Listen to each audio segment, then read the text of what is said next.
Gerbang ini merupakan saksi jutaan tawa dan juga kenangan manis. Sekarang berdiri kokoh, namun sunyi dan terkunci dengan rapat.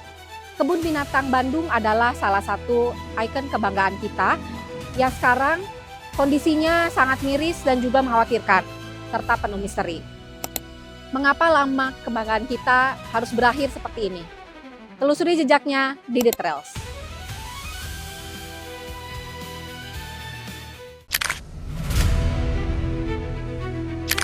Sekarang hanya berdiri kokoh, tentang pentingnya menjaga dan melestarikan ikon Bandung. Telusuri jejaknya di The Trails. Di video kali ini kita akan melakukan investigasi mendalam. Kita akan telusuri masa kejayaannya, membongkar benang kusut sengketa hukum yang rumit, dan melihat langsung kondisi terkininya yang bikin miris. Ini bukan cuma cerita soal tempat yang tutup, tapi soal nasib sebuah ikon kota yang terlupakan. Mari kita bedah fakta-fakta yang ada. Percaya atau tidak, tempat ini sudah ada dari zaman Belanda. Tempat ini dibuka sejak tahun 1933 dengan nama Bandungsche Zoologisch Park. Ini adalah pusat rekreasi, edukasi, dan konservasi nomor 1 di Bandung. Berbagai satwa langka, taman yang asri, dan wahana permainan legendaris membuat tempat ini jadi favorit keluarga dari berbagai generasi. Banyak dari kita pasti punya kenangan manis di sini, bukan? Namun di balik semua kenangan indah itu tersimpan sebuah konflik yang pelik. Masalahnya dimulai dari sengketa kepemilikan lahan. Ada dua pihak yang mengklaim lahan seluas 3,9 hektar ini.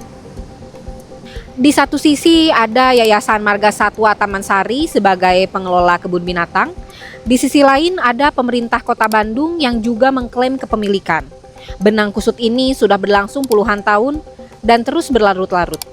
Mari kita bedah kronologinya agar mudah dimengerti. Sejak bangunan ini berdiri, status lahannya sudah menjadi sebuah pertanyaan. Berbagai gugatan dan putusan pengadilan telah terjadi. Silih berganti memenangkan satu pihak dan kemudian dibatalkan oleh putusan di tingkat yang lebih tinggi. Mulai dari putusan pengadilan negeri, banding kasasi, hingga peninjauan kembali. Setiap keputusan membawa harapan baru, namun juga kekecewaan bagi pihak yang kalah. Ini adalah pertarungan hukum yang sangat panjang dan melelahkan.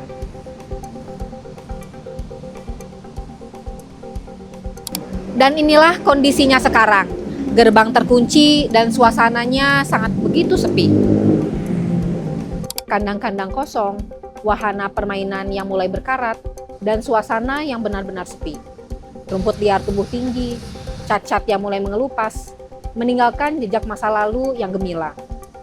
Satwa-satwa yang dulu menghibur, sebagian sudah direlokasi. Sebagian lagi masih dalam pengawasan, di tengah ketidakpastian. Rasanya sedih sekali, melihat ikon kota ini perlahan-lahan mati, karena sengketa yang tak berujung. Ini adalah potret nyata, dampak dari konflik yang berkepanjangan.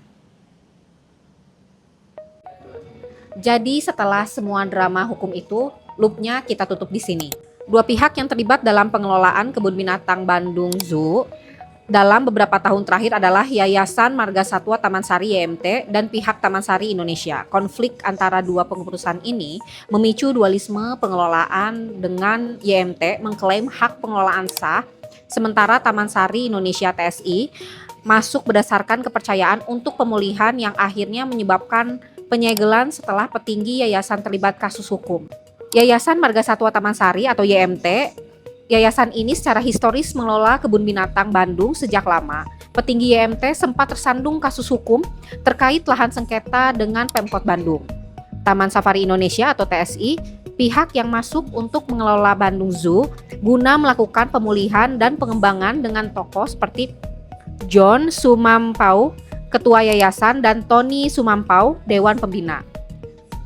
Perlu dicatat pembaruan penting, penyegelan kebun binatang saat ini sempat disegel karena konflik pengelolaan dan kasus hukum korupsi petinggi yayasan. Lalu pencabutan izin pada Februari 2026, Kementerian Kehutanan Kemenhut mencabut izin Lembaga Konservasi Yayasan Marga Satwa Taman Sari atau YMT akibat persoalan administratif dan penyelamatan satwa seperti dilaporkan di Detik News. Kementerian Kehutanan didukung oleh pengelola dari Taman Sari Indonesia (SBM ITB) bersama Pemkot Bandung kini berfokus pada penyelamatan satwa dan penataan aset. Ada beberapa kemungkinan untuk masa depan lahan ini, mulai dari revitalisasi, perubahan konsep yang baru, dan juga penataan ulang tata ruangnya. Namun, semua itu masih terganjal dengan kasus hukum yang sepenuhnya belum final. Ini adalah situasi yang kompleks tanpa solusi yang mudah. Kisah Kebun Binatang Bandung ini menjadi pengingat untuk kita semua tentang pentingnya menjaga dan melestarikan ikon Bandung, serta betapa rumitnya kasus hukum yang melibatkan aset publik. Menurut kalian, enaknya lahan ini dijadikan apa ya ke depannya? Atau mungkin ada solusi lain untuk mengembalikan kejayaan Kebun Binatang Bandung? Tulis pendapat dan kenangan kalian di kolom komentar ya. Jangan lupa klik tombol like dan juga subscribe untuk penelusuran ikon kota Bandung yang hilang lainnya. Sampai jumpa di video berikutnya, saksikan terus The Trails.